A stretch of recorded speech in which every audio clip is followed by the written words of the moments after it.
36절입니다. 집으로 돌아가셨다는데 집에서 나가 해변으로 가셔서 네 가지 소위 해변의 비유를 말씀하신 후 집으로 돌아가셔서 네 개의 비유 보화, 진주, 그물, 서기관을 말씀하셨습니다. 이 비유는 집의 비유라고 말할 수 있습니다. 38절은 좋은 시가 나옵니다. 씨 뿌리는 자의 비유에서 씨의 천국 복음, 가라지 비유에서는 참된 그리스도인, 여기에서는 하늘나라의 아들들에 비유되고 있는데 아들들은 하나님 나라에 참여하여 참 백성으로 상속받을 수 있는 법적인 권리를 소유한 자인과 동시에 그 나라에 어울리는 속성을 지닌 자이다. 악한 자의 아들들은 악한 자와 의에 뿌려진 자들인데 사탄의 지배를 받아 멸망의 나라를 위협으로 물려받을 뿐만 아니라 그 나라의 특성에 맞는 사악한 특성을 지닌 자이다 라고 기록되어 있습니다. 39절입니다.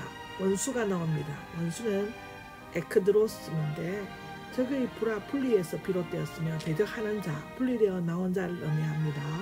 원수가 하는 일은 하나님을 대적하고 사람들 사이에 불화하여 이간시키는 것입니다.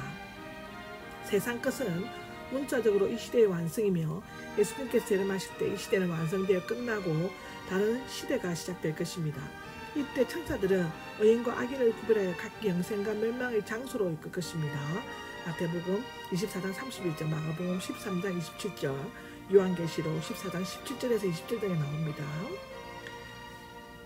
40절입니다. 40절은 그렇게 될 것이다가 나오는데 49절에도 반복되어 있습니다. 마귀의 세력은 하늘에 대해 항상 도전만 하지만 그것은 맹목적인 싸움이며 최후에는 심판을 받아 불로 영원한 행배를 받는 장소인 지옥의 풀무불, 영원한 불에 던져질 것입니다. 이 풀무불은 요한계시록 19장 20절에 나옵니다. 그럼 말라기서 4장 1절에도 나오고 마태복음 25장 41절에도 지옥의 풀무불이 나옵니다. 42절에 통곡하며 이를 갈게 될 것이다 이러는데 마태복음에 6번 나오고 누가복음에 1번 나옵니다. 하늘나라의 아들들을 실족케 하고 하나님의 뜻을 거슬러 행하는 자들을 기다리는 심판의 고통을 표현하는데 통곡하면은 죽은 사람을 예도할 때 슬피 우는 것을 말하며 이 통곡은 마태복음 2장 18절, 마가복음 5장 38절에 나옵니다. 이를 가는 것은 굶주린 맹수가 물어뜯기 위해 어른거리는 모습을 나타내는데 사도행전 7장 54절에 나오죠. 천국에서는 찬양과 감사가 넘치지만 지옥에서는 불평과 원망으로 가득 찰 것이라고 기록합니다. 43절을 보면 해처럼 빛날 것이다 나옵니다. 빛날 것이다는 뭐로부터와 등불의 합성으로서 등불이 어둠으로 환하게 바뀌는 것처럼 마귀의 자녀들이 제거될 때 복음의 빛을 받아들이고 하나님에 의해 참여하는 자들은 새 하늘과 새 땅에서 구름을 그치고 나온 해와 같이 눈부시게 빛날 것이다 라고 마태복음 17장 2절 28장 3절에 나옵니다. 들으라는 현재 명령법으로 이 교훈에 부단히 주의를 기울이라는 뜻이라고 합니다. 44절입니다. 밭에 숨겨진 보물인데 고대에는 재물을 안전하게 맡길 수 있는 은행과 같은 공식 기관이 없었을 뿐만 아니라 예기치 않은 재난이나 빈번한 도둑질 등으로 땅속에서 보물을 묻어두는 일이 많았습니다. 예를 들면 달란트 비유에 나오는 게으른 종과 마찬가지입니다. 마태복음 25장에 나오죠. 발견하자는 당시에는 물건을 발견한 자에게 소유권이 돌아갔는데 이 경우 도덕성 문제를 거론하는 것은 무의미합니다. 이 비유의 요점은 천국의 월등한 가치를 발견한 사람이 크게 기뻐하면서 자신의 전 재산을 팔아서라도 그것을 얻으려고 했다는 것에 있습니다. 마태복음 19장 29절에 나옵니다.